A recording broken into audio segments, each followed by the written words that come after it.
Hola, buenos dias. Today, you're going to be able to say, I want to go for a drink with you. Una invitación. First, you need the word for a drink. A drink is a beverage. Think of it as a beverage because the Spanish word for drink is una bebida. So it's much closer to beverage than it is to drink. Una bebida. I used to teach in first schools and I taught los niños a little song to the tune of If You're Happy and You Know It. I'm not going to sing, you have to imaginar la melodía. So the lyric is just una bebida, por favor, por favor.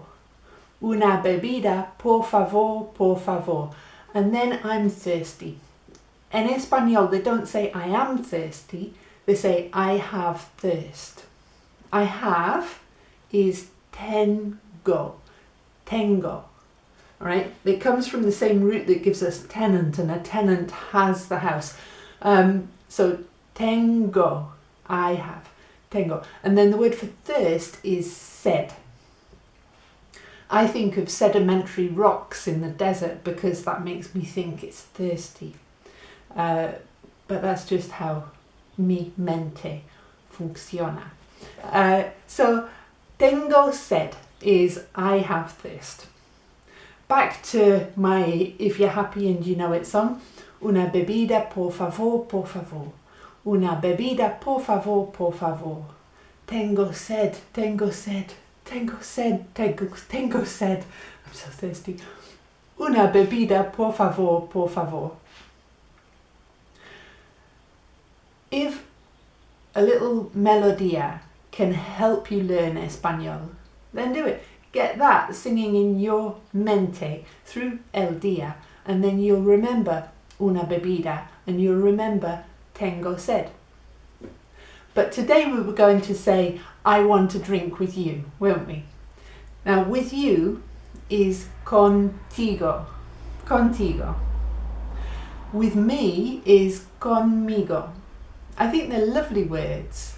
Contigo, conmigo.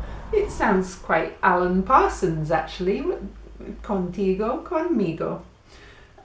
So to say I want to drink with you, a lovely invitación. It's simple. Quiero is I want. Quiero una bebida contigo. And then you can have a lovely conversación. Conmigo? Sí, contigo. Conmigo? Sí, contigo. Quiero una bebida contigo. So I think that's a really nice thing to learn. Una bebida that you might like un zumo de naranja. Naranja is orange. Or you might like un café. You might like un té. And tomorrow, en la clase mañana, we're going to look at how to get your tea exactly how you like it. Maybe you don't like tea. We're going to look at how to get my tea exactly how I like it en español. So come back tomorrow porque es importante. See you tomorrow. Hasta mañana. Adiós.